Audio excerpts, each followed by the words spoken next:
Good morning class. आज हम लोग जिस चैप्टर को पढ़ेंगे वो चैप्टर आपका साइंस का साउंड चैप्टर है। साउंड चैप्टर को आज हम लोग पढ़ेंगे। साउंड के बारे में बच्चों आपको पता है कि आपके जो कान हैं वो इसको समझते हैं। जो साउंड प्रोड्यूस होता है वो साउंड अलग अलग तरह के होते हैं। आप उसको डिफ्रेंशिएट भी कर लेते हैं। जैसे अगर कोई ड्रम सेट है, अगर वो बज रहा है तो आप आइडेंटिफाई कर लेते हैं कि ये ड्रम सेट बज रहा है, या वीणा बज रही है, या कोई भी ऐसा फ्लूट बज रहा है। अलग अलग तरह की आवाज़ें हम लोग जब से बाहर निकलते हैं या घर के अंदर रहते हैं या अपने आसपास के इन्वायरमेंट और वातावरण में जब हम रहते हैं तो हमें अलग अलग तरह की डिफरेंट टाइप्स की साउंड्स जो है वो सुनाई देती हैं। चाहे वो किसी एनिमल की हो, बर्ड्स की हो, या म्यूजिकल इंस्ट्रूमेंट्स की हो। म्यूजिकल इंस्ट्रूमेंट की जो साउंड्स हैं उसको आपने अच्छे से एक्सपीरियंस भी किया होगा। तो इसमें देखो अलग अलग तरह के म्यूजिकल इंस्ट्रूमेंट हैं। जैसे हारमोनियम है, जब बजता है तो आप ये पहचान लेते हैं कि हाँ ये हारमोनियम की आवाज़ है, ये गिटार की आवाज़ है, ये तबले की आवाज़ है, ये सितार की आवाज़ है। जितने भी आपके म्यूजिकल इंस्ट्रूमेंट होते हैं सब अलग अलग तरह की साउंड प्रोड्यूस करते हैं। जैसे ढोलक है, ढोलक की थाप आप पहचान सकते हैं। शहनाई बजती है तो आपको मालूम है कि शहनाई की साउंड है। या ड्रम है आपका, कि ये जितने भी तरह के जो है म्यूजिकल इंस्ट्रूमेंट होते हैं, जैसे माउथ ऑर्गन है, अलग अलग तरह के म्यूजिकल इंस्ट्रूमेंट अलग अलग तरह के साउंड को प्रोड्यूस करते हैं। तो लेकिन अब प्रश्न ये उठता है, now the question is that how sound is produce. Sound जो है वो कैसे प्रोड्यूस होता है। जैसे ढोलक से कैसे आवाज़ निकलती है अलग तरह की होती है, लेकिन ये प्रोड्यूस कैसे होती है। या हारमोनियम से जो आवाज़ निकल रही है वो कैसे प्रोड्यूस हो रही है, किस तरह से हो रही है। या मान लीजिए कोई एनिमल है, कोई जो है बर्ड है, कोई ह्यूमन बीइंग है, सबकी आवाज़ अलग अलग तरह की होती है। आपकी कभी कभी आप देखिए कि जब हम किसी पर्सन की आवाज़ को सुनते हैं तो आप पहचान लेते हैं कि ये किसकी आवाज़ है। तो इसका मतलब ये है कि ये साउंड से हम आइडेंटिफाई तो कर लेते हैं कि अलग अलग तरह की साउंड कैसे होती हैं, लेकिन साउंड प्रोड्यूस कैसे होती है, ये फिनोमिना क्या है। So sound plays an important part in our daily life. We know that sound के बिना जो स्वर है या आवाज़ है उसके बिना हमारी डेली लाइफ की हम कल्पना भी नहीं कर सकते।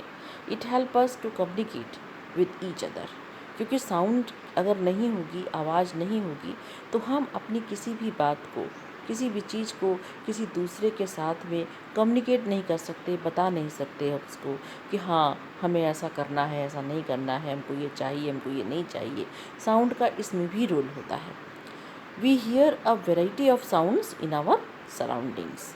आपको बताया कि आप अपने आसपास के एरिया में अलग अलग तरह की साउंड्स को आप सुनते हैं और पहचान सकते हैं। So sound is produced by a vibrating body. Sound हमेशा जब तक कोई चीज़ वाइब्रेट नहीं करती है, हेल्थी नहीं है, वाइब्रेशन नहीं होता उसमें, तब तक साउंड प्रोड्यूस नहीं होती है। हमारे भी वाइब्रेशन जो है वो कैसे है कि जैसे मान लीजिए कि हम बोलते हैं तो इसका मतलब है कि हमारे टंग के पास जो आपकी लैरिंग्स और फैक जो है आपका है, उस लैरिंग्स के अंदर की जो मेम्ब्रेन है वो वाइब्रेट करती है, और उसका साउंड जो है जब हमारे कानों के अंदर से जाता है, ब्रेन में पहुंचता है, तब हम आइडेंटिफाई करते हैं कि ये किस तरह का साउंड है। So vibration is that true to and fro or back and forth motion of an object. जब भी कोई चीज़, जैसे मान लीजिए कि आपने किसी ड्रम को स्टिक से आपने उसके ऊपर स्टिक मारी, तो क्या होगा, उसमें वाइब्रेशन होगा। वो वाइब्रेशन का जो साउंड है उसको हम सुनते हैं। Example, if we strike in school bell. अगर स्कूल बेल के तरफ आप ध्यान लगाएं कि स्कूल में जो बेल होती है वो कैसे होती है, तो एक तरीके से वो भी एक वाइब्रेशन है और साउंड को प्रोड्यूस करती है। जब उसमें इलेक्ट्रिक करंट डाली जाती है या हाथ से उसको स्ट्रिक से बजाई जाती है, तब जो है वो साउंड को प्रोड्यूस करती है। If we pluck a stretch rubber band, it vibrate and produce the sound. अगर इसी तरीके से अगर कोई रबर बैंड है उसको भी अगर आप बहुत ज़ोर से खींचें और छोड़ दें तो उसमें भी वाइब्रेशन होता है, उससे में भी एक तरह की आवाज़ निकलती है। If you beat a drum, it stretch membrane vibrates and produce the sound. If you blow a bugle, the air columns vibrate and produce the sound. तो इसी तरीके से जितने भी म्यूजिकल इंस्ट्रूमेंट हैं उसके अंदर जो एयर कैविटी है, जो कॉलम है, जब एयर जाती है उस मेम्ब्रेन को वाइब्रेट करती है कॉलम को, तभी एक साउंड प्रोड्यूस होता है। इसका मतलब साउंड कैसे प्रोड्यूस होता है? वाइब्रेशन से प्रोड्यूस होता है। बिना वाइब्रेशन के साउंड प्रोड्यूस नहीं होता। जैसे अब देखो, एक मंदिर में लगी हुई बेल है, या आप ग्रामोफोन है, या एक रबर का स्ट्रेच है, इन सब में आप देख रहे हो, या ड्रम बजाने वाला जो पर्सन है वो ड्रम के ऊपर जब स्टिक को लगाता है तो क्या होता है, ड्रम के ऊपर का जो लेयर होती है जो उसके ऊपर लगी हुई है वो वाइब्रेशन करने लगती है, और वाइब्रेशन की वजह से साउंड प्रोड्यूस होता है। अब now in this chart you can see the musical instruments and their vibrating part। सारे म्यूजिकल इंस्ट्रूमेंट के वाइब्रेटिंग पार्ट अलग अलग हैं। जैसे वीणा, वीणा माता सरस्वती बजाती हैं, वीणा उसी को कहते हैं, ये म्यूजिकल इंस्ट्रूमेंट है। इसका जो वाइब्रेटिंग पार्ट है वो उसकी स्ट्रेच स्ट्रिंग है, जो उसमें लंबी लंबी स्ट्रिंग लगी होती है। जब उसको हाथ से खींचते हैं, स्ट्रेच करते हैं, तब उसमें वाइब्रेशन होता है। इसी तरह सितार में या वायलिन में, इसमें भी जो है एक तरह का तार लगा होता है।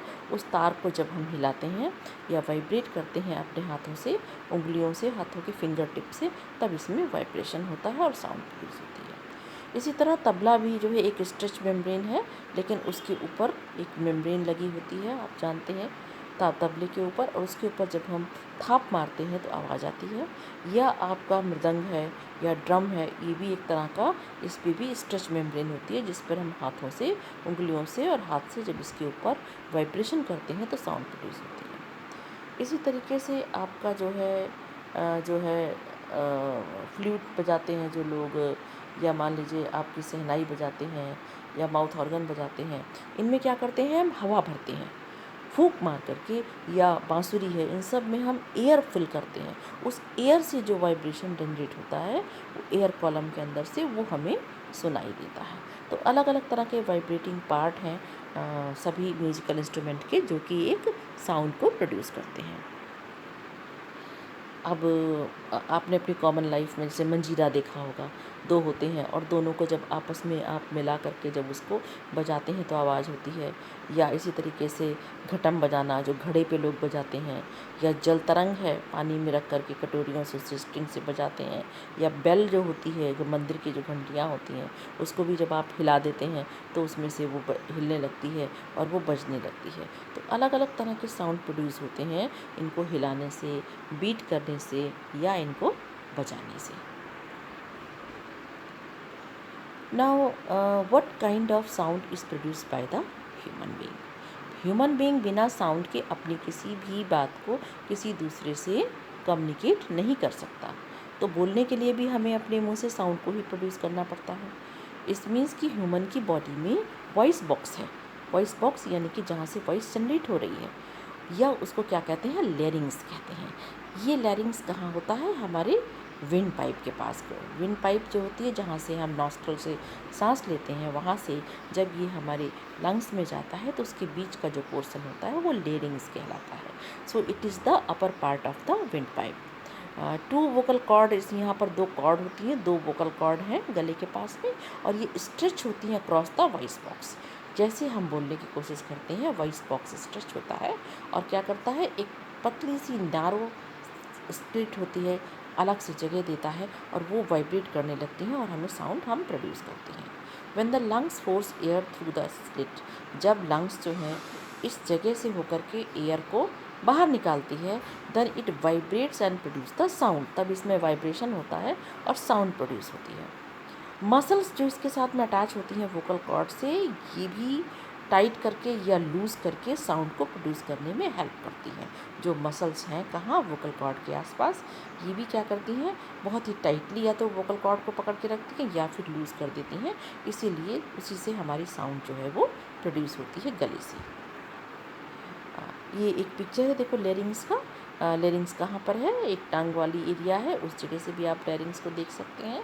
या नेज़ल कैविटी के पास से आप देखिए फर्स्ट पिक्चर में कि nasal cavity and oral cavity दोनों कैविटी हैं, दोनों एक जगह जा कर के आप देखिए वहाँ पर एक एरिया जनरेट हो रहा है अबव द वोकल कॉर्ड। ये वोकल कॉर्ड के ऊपर वाला है, और इसी के नीचे जो आपकी थायराइड कार्टिलेज है, थायराइड ग्लैंड के पास, जिसको एडम्स एप्पल भी कहा जाता है।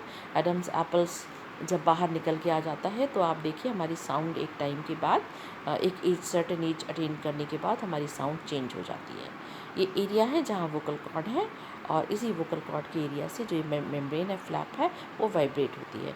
अगर आप टंग के एरिया से देखें कि टंग के एरिया से कैसी है लारिंग्स, व्यू करें अगर ऊपर की तरफ, तो आप देखिए बिल्कुल ऊपर की तरफ है आपका ये कार्टिलेज है, उस कार्टिलेज के पास में आपकी ये लेयर्स है, और यहीं पर आपका जो ग्लॉटिस है, ग्लॉटिस के पास में आपकी वोकल लिगामेंट जुड़ी हुई है। ये सब वो मसल्स हैं जो लिगामेंट्स और कार्टिलेज हैं, ये क्या करती हैं, उस एरिया को स्ट्रेच करके या लूज करके साउंड को प्रोड्यूस करती हैं। Sound require a media to propagate, लेकिन साउंड को प्रोड्यूस तो होता है, लेकिन बहुत दूर तक जो सुनाई देता है, यानी कि जो ट्रैवल करता है साउंड, वो कैसे ट्रैवल कर रहा है, उसके लिए एक मीडिया की ज़रूरत है। और मीडिया आपको पता है या तो सॉलिड होगा, लिक्विड होगा, या फिर गैस होगा। Sound does not travel in the vacuum, किसी खाली जगह पे जहाँ वैक्यूम है वहाँ से साउंड ट्रैवल नहीं करता। अगर वैक्यूम बन जाता है तो अलग तरह की आवाज़ होती है, साउंड आपको क्लियर साउंड सुनाई नहीं देती। एग्जाम्पल अगर आप देखें then you can see the sound travel through the solid thread of a toy telephone. बचपन में आपने एक टेलीफोन का टॉय देखा होगा जिसमें एक थ्रेड बांध करके बच्चे जो है वो कान में लगा करके आप लोगों ने एक दूसरे से बात किया होगा, साउंड जाती है। इसका मतलब है कि साउंड ट्रेवल कर सकती है किसी थ्रेड के साथ में भी। Whale listen to the reflected sound echo in the water to locate. जो वेल है जो समुद्र में रहती है, ये क्या करती है कि ये अपने ही साउंड को रिफ्लेक्ट करके उसके इको को सुनती है। तो it listen to the reflected sound that is echo in the water, पानी के अंदर, और वो लोकेट करती है कि उसका शिकार कहाँ पर है। यानी अगर कहीं उसका शिकार है तो साउंड प्रोड्यूस करती है, उसका इको जब जनरेट होता है, उसको सुनाई देता है। जैसे आप किसी खाली जगह में जाएं, खाली कमरे में या किसी जगह पर जाएं या किसी पहाड़ के आसपास जाएं और बहुत तेज़ साउंड प्रोड्यूस करें, तो कुछ समय के बाद आपको अपनी साउंड लौट करके कुछ फ्रैक्शनल ऑफ सेकंड के बाद सुनाई देती है, जिसको इको साउंड कहते हैं। तो ये इको साउंड प्रोड्यूस करके वेल जो है वो पता लगा लेती है कि उसका शिकार कहाँ पर है, कितनी दूर पर है पानी के अंदर। We are able to listen to sounds because sound travel in the air. और हम लोग साउंड को इसलिए सुन सकते हैं क्योंकि हम एटमॉस्फेयर में रहते हैं, और एटमॉस्फेयर में एयर होता है। इसका मतलब है कि साउंड जो है वो एयर में ट्रेवल होती है। एयर क्या है? It is the mixture of the gases. Gases का मिक्सचर है एयर, और उस एयर में जब साउंड ट्रेवल होती है तब हमको सुनाई देती है। देख सकते हैं मुंह से निकलने वाली साउंड है, या वेल जो है वो साउंड प्रोड्यूस करके उसके इको को सुन करके वो देखती है, या बच्चे हैं जो थ्रेड से एक दूसरे से बात कर रहे हैं। तो इसका मतलब है कि साउंड जो है वो लिक्विड में, सॉलिड में और गैस में, तीनों जगह से ट्रेवल हो सकती है। वैक्यूम में ट्रेवल नहीं होती। वैक्यूम यानी कि जहाँ सॉलिड भी नहीं हो, लिक्विड भी नहीं हो, गैस भी नहीं हो, वैक्यूम बना हुआ हो किसी चीज़ का, तो वहाँ पर साउंड ट्रेवल नहीं कर पाती। इसी तरीके से देखो, sound can not be heard from the outside, बाहर से नहीं सुनाई देता। अगर एक गैस जार में बंद है, बिल्कुल बंद है, आपका साउंड कहीं से निकल नहीं सकती, तो साउंड आपको सुनाई नहीं देती है। We hear sound through our ear. अब ह्यूमन बीइंग यानी हम लोग साउंड को सुनते कैसे हैं? हमारी बॉडी में ऐसा कौन सा ऑर्गन है जो प्रोड्यूस होने वाली साउंड को हमें पहचान करवाता है, आइडेंटिफाई करवाता है? वो क्या है? हमारे ईयर्स हैं, कान हैं हमारे। Sound enters the year through the ear canal. अगर आप ईयर को देखें तो आपके बाहर का जो ईयर का पोर्शन है उसको कहते हैं पिन्ना, और अंदर जो है एक कैनाल है जिसको ईयर कैनाल कहते हैं। ईयर कैनाल के अंदर जब आप देखेंगे, जब आप डॉक्टर्स देखते हैं तो आपको पता है कि अंदर एक मेम्ब्रेन होती है जिसको हम लोग कहते हैं ईयर ड्रम। इस ईयर ड्रम वाले मेम्ब्रेन पे जब साउंड जाती है तो ये ईयर ड्रम आपका वाइब्रेट करता है। The ear drum send the vibration to the inner ear. और जब वो वाइब्रेट करता है तो उस साउंड को कान के अंदर के हिस्से में देता है, और ये सिग्नल कहाँ जाता है, हमारे ब्रेन को जाता है। हमारे ब्रेन उसमें अंदर जो न्यूरॉन्स हैं वो इसको आइडेंटिफाई करते हैं, और आइडेंटिफाई जब हम कर लेते हैं तब हमें समझ में आ जाता है कि ये किस तरह का साउंड है, अच्छी साउंड है, ख़राब साउंड है, मेलोडियस साउंड है, म्यूजिकल साउंड है, किसी एनिमल की साउंड है। ये रिकॉल होती है किसके बेस पे, मेमोरी के बेसिस पे। यानी कि जब हम बचपन से सुनते आ रहे हैं छोटे से, हाँ ये इस तरह की आवाज़ है, तो हम उसको बहुत ईजिली उसको रिकग्नाइज़ कर लेते हैं। ये एक ह्यूमन के ईयर का डायग्राम है। देखो इसमें बाहर वाला जो एरिया है वो आउटर ईयर, जिसको पिन्ना कहते हैं, वहाँ से आप देखो एक लंबी सी कैनाल है, इसको ईयर कैनाल कह रहे हैं, और अंदर एक ईयर ड्रम है, यानी कि एक मेम्ब्रेन है, और इसको टिम्पैनिक मेम्ब्रेन भी कहते हैं। ये टिम्पैनिक मेम्ब्रेन जो है वो जब साउंड अंदर जाती है कान के अंदर तब ये वाइब्रेट होती है, और वाइब्रेट होने के बाद ये क्या करती है कि जो आपका इनर ईयर है जिसको कॉक्लिया बोलते हैं, इस इनर ईयर में जो बिल्कुल शंख की तरह देखो स्ट्रक्चर बना हुआ है, इसके अंदर जाती है, साउंड घूमती है, और घूमने के बाद क्योंकि यहाँ पर नर्व सेल्स होती हैं जो साउंड्स को एब्जॉर्ब कर लेती हैं, और एब्जॉर्ब करने के बाद ये स्टेन ट्यूब से होते हुए आपके ब्रेन की तरफ जाती हैं। ब्रेन आपका आइडेंटिफाई करता है कि ब्रेन के अंदर ये पार्ट होते हैं, न्यूरॉन्स होते हैं जो आइडेंटिफाई करते हैं कि ये किस तरह का साउंड है, और वो आपको फिर समझ में आ जाता है कि ये कौन सा साउंड है, किसका साउंड है, ठीक है, कितने इंटेंसिटी का साउंड है। बहुत हाई लाउड इंटेंसिटी का होगा तो आपके कान खुद ही नहीं सुन पाएंगे उसको, बहुत लो पिच का होगा तब भी आप नहीं सुन पाएंगे। तो इस तरीके से साउंड को वाइब्रेट करके जब ईयर ड्रम इनर ईयर में पहुंचाता है तब ये हमारे ब्रेन को ये सिग्नल ट्रांसमिट होता है, इस तरह से हमें सुनाई देता है। एक सिंपल पेंडुलम का एग्जांपल लेते हैं, motion of a simple pendulum. कि एक सिंपल पेंडुलम है, ये एक गोला है जिसको रस्सी से स्ट्रिंग से बांध के रखा गया है। आप जितना इसको लेफ़्ट भेजेंगे उतना ही ये राइट की तरफ ट्रेवल करेगा। तो सिंपल पेंडुलम एक तरह से वाइब्रेट देखो कर रहा है, जितना लेफ़्ट को जाता है उतना ही फिर लौट के वो राइट को जाता है। तो धीरे धीरे करके उसको ये कम करते करते लास्ट में जा करके वो स्टेबल हो जाता है। तो ये एक मोशन है किसका, सिंपल पेंडुलम का। Amplitude the period and frequency of vibration. अब वाइब्रेशन जो होता है उसकी फ्रीक्वेंसी कैसी है, कितनी देर के बाद, कितने टाइम के बाद, या कितनी फ्रीक्वेंसी से ये वाइब्रेट कर सकता है। Vibration is the two and fro motion, आना और जाना। जैसे सिंपल पेंडुलम है कि एक बार लेफ़्ट जाएगा फिर एक बार राइट जाएगा, किसी भी ऑब्जेक्ट का टू एंड फ्रो मोशन है vibration, and it is also called the oscillatory motion. इसी को हम लोग ऑसिलेटरी मोशन कहते हैं कि जितना लेफ़्ट जा रहा है उतना ही राइट जा रहा है, वाइब्रेशन बिल्कुल यूनिफॉर्म रहता है। The motion of the pendulum from one extreme position to the another extreme position and back to it position, it is called the oscillation.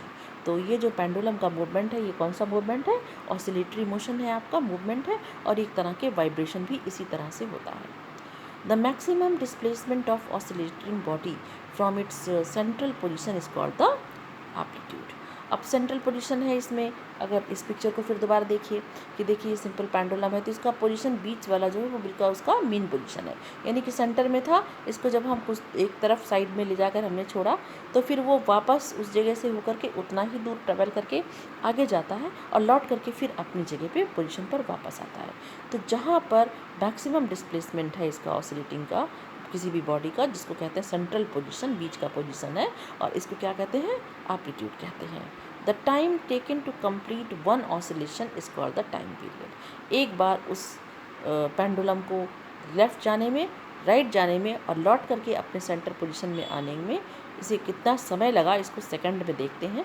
इसको कहते हैं कितना टाइम पीरियड उसने ऑसिलेशन को कंप्लीट किया। टोटल ऑसिलेशंस अगर देखें पर सेकंड को तो उसको हम एक सेकंड के अंदर कितना हो रहा है तो वो उसकी फ्रीक्वेंसी हो गई कि ये कितनी फ्रीक्वेंसी से क्या कर रहा है, मूव कर रहा है, यानी वाइब्रेट कर रहा है। इस फ्रीक्वेंसी को नापने के लिए जो यूनिट होती है दैट इज़ द हर्ट्ज़ में इसको देखते हैं या इसको आइडेंटिफाई करते हैं। इसी तरीके से हर्ट्ज़ को देख करके ही हम लोग जो है वो लाउडनेस और पिच साउंड की डिटरमाइन करते हैं कि कौन सा साउंड कितने हाई पिच का है, लो पिच का है, या कितना तेज है, कितना लाउड है, कितना स्लो है। So the loudness of sound depend upon the amplitude of the variations. If the amplitude is less than sound, अगर लेस देन साउंड है इज़ फिबल साउंड है, बहुत ही हल्की है, और अगर एम्पलीट्यूड ज़्यादा है उसका साउंड का तो साउंड लाउड कहलाती है। The unit of loudness is called the decibel. जो यूनिट है इसकी लाउडनेस की, वो कितने किस में नापते हैं, डेसिबल नापते हैं, डीबी लिखते हैं, small D and capital B, decibel में। The pitch of the sound depend upon the frequency of vibration. अब साउंड की पिच जो है वो हाई पिच है या लो पिच है, इसको कैसे पता चलाते हैं, इसको लगाते हैं कि जिसकी डिपेंड करता है कि कितनी किस फ्रीक्वेंसी से वाइब्रेशन उसमें हो रहा है। If the frequency is less than the sound, अगर साउंड से कम फ्रीक्वेंसी है, has the low pitch. Example जैसे मान लीजिए कि sound of a drum, sound of an adult, ये क्या है, इसमें less the sound has low pitch. If the frequency is more than the sound, अगर ज़्यादा है तो इसको हाई पिच साउंड कहते हैं। जैसे विसल, सीटी की आवाज़, या किसी बच्चों की आवाज़, जो बच्चों की रोने की आवाज़ होती है, बहुत तेज़ होती है, बड़ी तीखी होती है, बड़ी विसल्स की आवाज़, सीटी की आवाज़, इन सब की बहुत तेज़ होती है, तो इसे हम क्या कहेंगे, a high pitch sound. Low pitch sound में आप देखो धीरे धीरे, अगर मान लीजिए आप किसी ड्रम को बजा रहे हैं, हाई पिच साउंड में आप किसी बहुत तेज़ी के साथ आप बजा रहे हैं, तो आप देखो पिक्चर में देखोगे अगर लो पिच साउंड है तो वाइब्रेशन बहुत धीरे धीरे करके हो रहा है, और वाइब्रेशन बहुत ज़ोर ज़ोर से हो रहा है, लाइन बहुत लंबी लंबी आ रही है इसकी क्रॉस करके, तो इसका मतलब है हाई पिच है। अब साउंड भी दो तरह के हैं, एक ऐसा साउंड होता है जो हमें सुनाई देता है, और एक साउंड कुछ ऐसे भी होते हैं जिसे हमारा कान नहीं सुन सकता, यानी Audible and inaudible sound. Audible जिसको हम सुन सकते हैं, इनऑडिबल जो हम नहीं सुन सकते। ऑडिबल साउंड जो है वो कैसा साउंड है, which we can hear. It has frequency, ये कितनी फ्रीक्वेंसी का होता है, near about in between the 20 hertz से लेकर के ये कितना होगा, 20,000 हर्ट्ज तक होगा, यानी बिटवीन द 20 एंड 20,000 वाइब्रेशन पर सेकेंड, यानी एक सेकंड में इतना वाइब्रेशन करेगा, तो ये हम इसको ऑडिबल साउंड कहेंगे, सुन सकते हैं। इनऑडिबल साउंड का जो सेकंड से वी कैन नॉट हियर, और हम सुन नहीं सकते ह्यूमन के कान, और ये लेस देन या तो 20 हर्ट्स होगा या फिर मोर देन 20,000 हर्ट होगा। इतने हर्ट्स में अगर साउंड होती है, 20 वाइब्रेशन पर सेकेंड है, या मोर देन 20,000 वाइब्रेशन पर सेकेंड अगर है रही है, तो हमारे कान, ह्यूमन के कान इसको नहीं सुन सकते। Sound whose frequencies are more than 20,000 hertz is called the ultrasonic. Ultrasonic sound वो होती हैं जो 20,000 से हर्ट्ज से ज़्यादा फ्रीक्वेंसी की होती हैं, तो उसे कहते हैं अल्ट्रासोनिक। और इसी तरीके से कुछ एनिमल्स होते हैं जैसे डॉग्स हैं, the can hear the ultrasound sound. जो बैट्स हैं वो अल्ट्रासोनिक साउंड प्रोड्यूस करती हैं। तो अल्ट्रासोनिक साउंड जो होते हैं ये 20,000 हर्ट्ज से ज़्यादा होते हैं, लेकिन इनको सभी नहीं सुन सकते। कुछ एनिमल्स हैं, बैट्स हैं, ये सुन सकते हैं, ह्यूमन का कान इसको नहीं सुन सकता। जैसे बैट है देखो, उसको सुन सकती है, या डॉग है उसको सुन सकता है। नॉइज़ एंड म्यूज़िकल साउंड है। इसके अलावा नॉइज़ साउंड में आप देख लीजिए कि नॉइज़ किसको कहते हैं भाई, शोर जिसको कह रहे हैं, वो क्या है, एक तरह का अनप्लीजेंट साउंड है जो आपके कान को पसंद नहीं आ रहा, आपको अच्छा नहीं लग रहा है, उसको कहेंगे नॉइज़ है। ठीक है। It is produce by the irregular vibration. Noise होती कैसे, वाइब्रेशन एक जैसा नहीं होता, कभी वाइब्रेशन ज़्यादा हो जाता है, कभी वाइब्रेशन कम हो जाता है, तो उसको कहते हैं नॉइज़। जैसे एक क्लास में अगर एक बच्चा नहीं बात करे, 4-5 बच्चे बात करते हैं, तो नॉइज़ प्रोड्यूस होती है। क्यों? क्योंकि बच्चे जो बात कर रहे हैं वो तो ठीक है, उनका तो जो है वाइब्रेशन ठीक है, लेकिन बहुत सारे बच्चे जब मिल के वाइब्रेशन होने लगता है उनके साउंड का, तो ये आपस में मिक्स हो जाती है और साउंड कैसी हो जाती है, अनप्लीजेंट हो जाती है, उसको कहेंगे नॉइज़। ठीक है। अब जैसे मान लीजिए कि क्लासरूम में एक दूसरे से बात करना या नॉइज़ प्रोड्यूस करना, या साउंड प्रोड्यूस हो रही है किसमें, horn of the buses and truck, जो ट्रक एंड बस हैं लगातार हॉर्न बजाते हैं, तो भी मिक्सिंग हो जाता है जिससे कि नॉइज़ प्रोड्यूस होती है। इसी तरीके से म्यूजिकल साउंड है, sound which is pleasing to the ears is called the musical sound. जो हमारे कान को बड़ा अच्छा लगे सुन करके, उसे क्या कहेंगे, म्यूजिकल साउंड कहेंगे। और ये प्रोड्यूस होती है कैसे, रेगुलर वाइब्रेशन से होती है। So sound produce by the musical instrument and sound of a person singing a song, ये दोनों साउंड्स हैं, और ये इनको हम म्यूजिकल साउंड कहेंगे, क्योंकि ये हमें नॉइज़ जैसा नहीं लगता, अनप्लीजेंट नहीं है, प्लीजेंट साउंड है। जैसे देखो नॉइज़ टाइप का है, किसी रूम के अंदर बहुत सारे लोग मिलके बात कर रहे हैं, या बहुत सारे बसेस और एक साथ खड़े हैं और सभी मिल करके हॉर्न बजा रहे हैं, तो इस तरह से ये नॉइज़ होता है। और बहुत ज़्यादा जब नॉइज़ हो जाता है तो उसको कहते हैं नॉइज़ पोल्यूशन। क्योंकि क्या होता है कि हमारे कान को बिल्कुल पसंद नहीं आता, हमें बहुत तरह की इरिटेशंस हो जाती हैं, जिसको कहते हैं नॉइज़ पोल्यूशन। और इसी तरीके से अगर सिंगिंग गा रहे हैं 4-5 बच्चे मिल कर के या 10 बच्चे मिल के स्टेज से गा रहे हैं तो वो बहुत ही मेलोडियस लगती है। या कोई बुलबुल है या कोई बर्ड है, वो बहुत अच्छे से बोल रही है या गा रही है, तो वो भी बहुत ही अच्छा म्यूजिकल साउंड होता है हमारा। तो लेकिन जब नॉइज़ ज़्यादा हो जाती है तो उस कंडीशन को कहते हैं noise pollution. The presence of excessive or unwanted sound in the environment. अगर किसी इन्वायरमेंट में बहुत तेज या बिना पसंद की हुई अनवांटेड अनडिज़ायरेबल साउंड अगर इन्वायरमेंट में है तो कहते हैं इन्वायरमेंट कैसा है, नॉइज़ पोल्यूटेड है, नॉइज़ पोल्यूशन है। क्या कारण होते हैं नॉइज़ पोल्यूशन के? Noise pollution is caused by the sound of the vehicles. बहुत सारे व्हीकल्स हैं, साउंड कर रहे हैं, एक्सप्लोजन है, इंक्लूडिंग द कोई चीज़ बस्ट हो गई, कोई चीज़ कोई बहुत क्रैकर्स की आवाज़ है, पटाखों की आवाज़ है, किसी मशीन की आवाज़ है, बहुत तेज़ बोलने वाला लाउड स्पीकर्स है, ये सब क्या करते हैं, नॉइज़ पोल्यूशन कॉज करते हैं।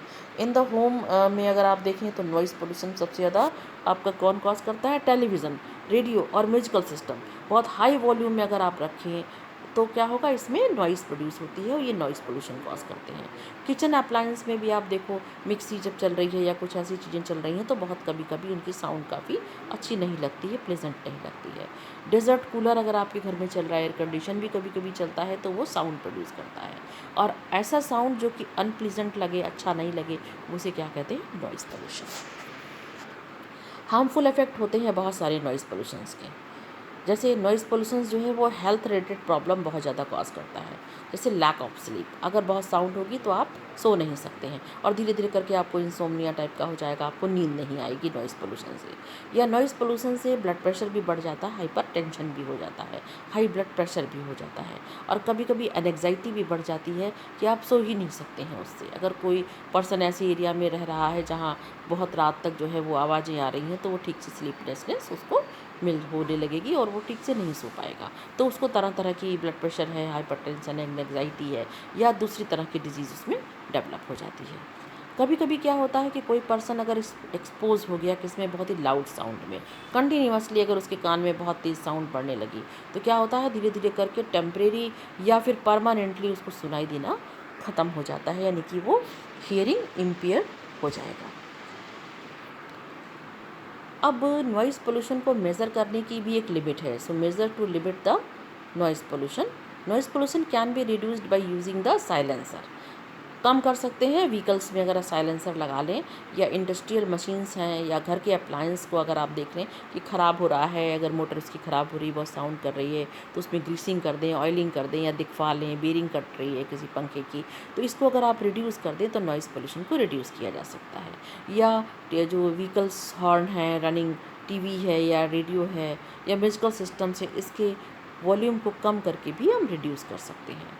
इसके अलावा रोड्स के किनारे अगर बिल्डिंग्स बहुत बड़ी बड़ी बनी हुई हैं तो वहाँ आसपास प्लांटिंग कर दी जाए, यानी कि ट्री लगा दिए जाएं। ट्री क्या होता है, इसको एब्जॉर्व करते हैं जो साउंड्स होती हैं, तो इससे क्या होता है, नॉइज़ पोल्यूशन कम हो जाता है।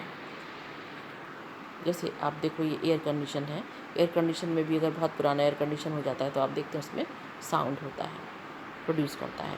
तो इसी तरीके से अगर वो साउंड प्रोड्यूस कर रहा है, ज़्यादा डेसिबल का साउंड है, कभी कभी आपने देखा होगा कि जो एसी होते हैं दोनों तरह के, स्प्लिट एसी है या फिर विंडो एसी है, तो विंडो एसी में आपने गौर किया होगा तो विंडो एसी में साउंड ज़्यादा प्रोड्यूस होती है और स्प्लिट एसी में वहीं पर साउंड आपकी कम प्रोड्यूस होती है। तो ये भी डिपेंड करता है एसी टू एसी या उसकी मेकिंग के ऊपर कि साउंड कितना डेसिबल साउंड को वो प्रोड्यूस करेगा। या इसी तरीके से डेजर्ट कूलर है, बहुत तेज़ आवाज़ करता है, कभी कभी बहुत तेज़ शोर होता है। आप देखते हैं गर्मी के दिनों में पानी की मोटर भी उसके साथ चल रही होती है, फ़ैन भी चल रहा होता है, तो कुल मिला के बहुत तेज़ साउंड उसमें होती है। कुछ डेजर्ट कूलर ऐसे होते हैं कि जो बिल्कुल नए अगर हैं या उसमें ग्रीसिंग ऑयलिंग प्रॉपर है उसके फ़ैन में, तो उसमें साउंड प्रोड्यूस कम होगी। ये क्रैकल्स देख लीजिए, ये बस्टिंग ऑफ क्रैकल्स हैं। अभी देखिए कि जो है सीज़न है आपका, जब दिवाली आती है या कोई भी आपका फेस्टिवल आता है तो लोग क्रैकर्स को बहुत ज़्यादा जो है जलाते हैं, फोड़ते हैं, तो उसके भी साउंड से भी नॉइज़ पोल्यूशन होता है, उसका भी साउंड कम होना चाहिए। बिल्कुल कान के पास अगर आप रख करके बहुत तेज़ क्रैकल चलाएँगे तो धीरे धीरे करके क्या होगा कि आपके टेम्परेरी या फिर जो आपको सुनाई देना कम हो जाएगा। इसी तरीके से देखिए कोई बहुत बड़ा क्या कहते हैं वो निकल रहा है, ह्यूमन का जो है वो नॉइज़ पोल्यूशन करता हुआ कोई जुलूस निकल रहा है, जैसे गणपति बप्पा की जो है मूर्ति विसर्जित करने इस पिक्चर में देखो लोग जा रहे हैं और सब तरफ भीड़ है। तो ऐसे कंडीशन में भी एक दूसरे की बात कोई नहीं सुन पाता, क्यों? क्योंकि नॉइज़ पोल्यूशन है। या कोई एक्सप्लोज़न हो रहा है कहीं पर, सी वाटर वगैरह में भी कभी कभी आपने देखा होगा कि इस तरह का एक्सप्लोज़न होता है। या मान लीजिए कोई भी ऐसी चीज़ को कोई एक्सपेरिमेंटेशन हो रहा है, या कोई ऑयल टैंक वगैरह फट गया है या इस तरह का होता है, तो एक्सप्लोज़न होता है बहुत तेज़ी के साथ। तो कहीं पर भी अगर विस्फोट होगा, एक्सप्लोज़न होगा, तो साउंड प्रोड्यूस होगी और वो साउंड नॉइज़ पोल्यूशन में कन्वर्ट हो जाती है। या फिर बहुत ज़्यादा आपका म्यूज़िक सिस्टम है, अगर बहुत ज़्यादा आप म्यूज़िक सिस्टम को कान में लगा कर के सुनेंगे, लगा के रखेंगे, तो धीरे धीरे करके क्या होगा कि आपको इम्पेयरमेंट डेवलप हो जाएगा, सुनने में आपको परेशानी होने लग जाएगी। इसी तरीके से कुछ कभी कभी कुछ मशीन्स होती हैं जो आसपास काम कर रही होती हैं, उसमें भी आप देखिए बहुत ही तेज़ साउंड प्रोड्यूस होता है। अलग अलग तरह की मशीनें होती हैं, जैसे ये एक मशीन आपको दिख रही है, इसमें भी आप देखिए कि इसमें ये क्या कर रही है कि या तो ये किसी जगह से गार्बेज को उठाने वाली मशीन है, वहाँ से इसको ये शिफ्ट कर रही है, तो उसमें भी बहुत ज़्यादा साउंड ये प्रोड्यूस करने वाले होते हैं। या लाउड स्पीकर आपका है, ये ग्रामोफोन लाउड स्पीकर, ये भी आवाज़ को एम्पलीफाई करने के लिए होता है कि ताकि दूर तक सुनाई दे, लेकिन जब ये बहुत ज़्यादा लाउड हो जाता है तब ये नॉइज़ पोल्यूशन कॉज करता है। तो इस तरीके से जो है ये आपका जो है चैप्टर कंप्लीट हुआ साउंड का, और इसको पढ़िएगा, इसके क्वेश्चन आंसर मैं सेंड करूँगी। Thank you and have a nice day.